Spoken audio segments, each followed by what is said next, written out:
Yes. Yeah.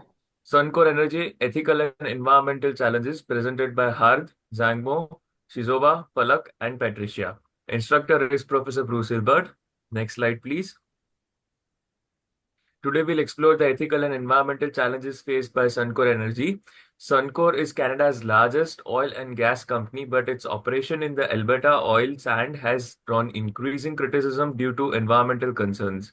The company faces pressures from governments, indigenous communities, and environmental organizations to adopt more sustainable practices. In this presentation, we will analyze Suncor's situation using pastel work frame, which examines political, economic, social, technological, environmental, and legal factors.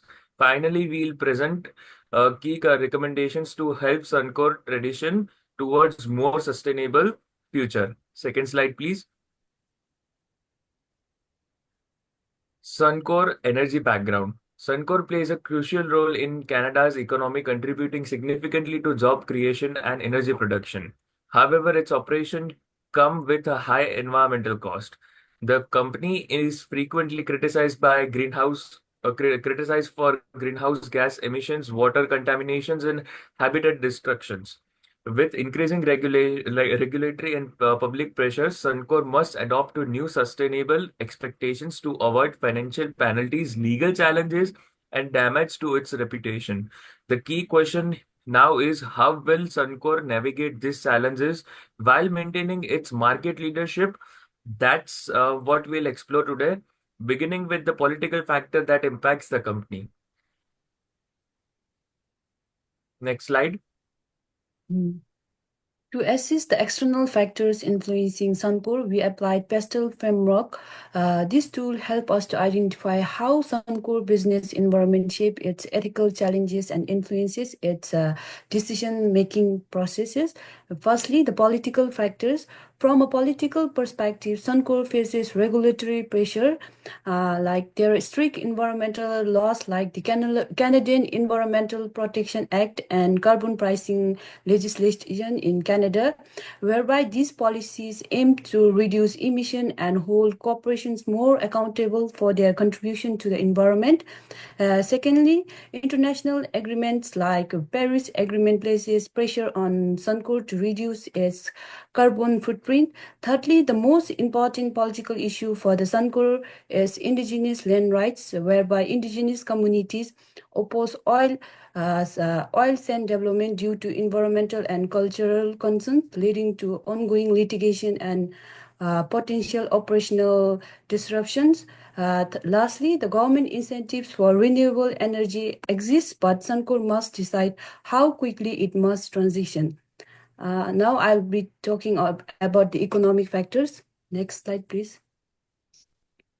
From an economic perspective, Suncor is highly vulnerable to oil price movement. The moment oil prices decreases, the company's revenue and profitability are affected. There's also a global change in investor preferences. Many financial institutions now invest in environmental, social, and governance investment, making it harder for traditional oil companies to access capital. The rise of the renewable energy sources like solar and wind also threaten Suncor market share. If the company does not innovate, it will be outcompeted by the other cleaner forms of energy. Lastly, the compliance costs, labor, and carbon taxes levied by the government are also adding financial pressure on fossil fuel operators. Thank you.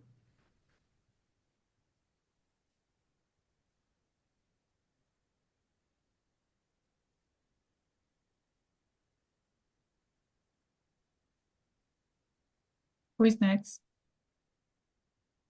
Social factors. Um, Public sentiment is turning against fossil fuel corporations. Consumers are more environmentally aware, and firms such as Suncor are continuously under watch. Indigenous people living close to the oil sands have expressed serious concerns regarding pollution, land rights, and transparency of consultation. Pressure groups such as Greenpeace and Extinction Rebellion regularly protest Suncor's activities. Unless the company takes tangible actions to address these issues, it faces the prospect of boycotts loss of reputation, and more stringent government regulations.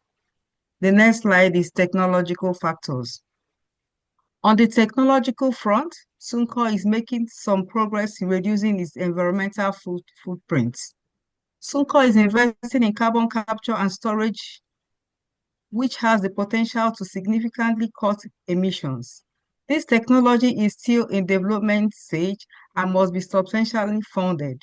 Suncor is also using AI-driven monitoring systems to optimize efficiency and detect leaks, but these systems have high capital costs. Hydrogen fuel and biofuels are attractive alternatives, but Suncor has the challenges of winning itself off its core oil-based businesses model. Suncor's key challenge is to balance cost-effective technology and investment with long-term sustainability goals. Thank you. So, talking about the environmental factors, Suncor is facing the increasing scrutiny over its environmental impact as oil sands mining is considered one of the most polluting industrial processes. The company is a major contribution to CO2 emission, water contamination, and deforestation. A key concern is its tailings ponds, which stores the toxic wastewater from the oil extraction and poses a significant threat to the local ecosystem and indigenous community. As the climate regulations become stricter, failure to act swiftly could result in the heavy financial penalties, legal challenges, and reputational damage, ultimately threatening the company's long-term sustainability. Next slide. Talking about the legal issues, on the legal front, Suncor must ensure compliance with the Impact Assessment Act, which mandates the company to demonstrate the environmental sustainability of their operations. The company is already facing this lawsuits from the indigenous group and environmental organization challenging its processes. Additionally, the Canadian government is imposing the higher fines and stricter enforcement for non-compliance. If the Suncor fails to meet these legal requirements, it risks the $1 million penalties, potential project shutdown, and further erosion of the public trust. To mitigate these risks, Suncor must take a proactive approach by strengthening up the regulatory compliance, enhancing the environmental practices, and fostering the positive relationship with the stakeholders. Thank you. I am Patricia Gutierrez, and I will talk about some recommendations. In order to these challenges, Suncor needs to take action now on some key areas. First one, engage with indigenous and local communities as one of the most affected parties. Genuine dialogue can prevent conflicts and reduce legal risk. The second one, invest more in clean technology, expanding carbon capture, hydrogen, and renewable strength. Suncor's position is in a low carbon economy.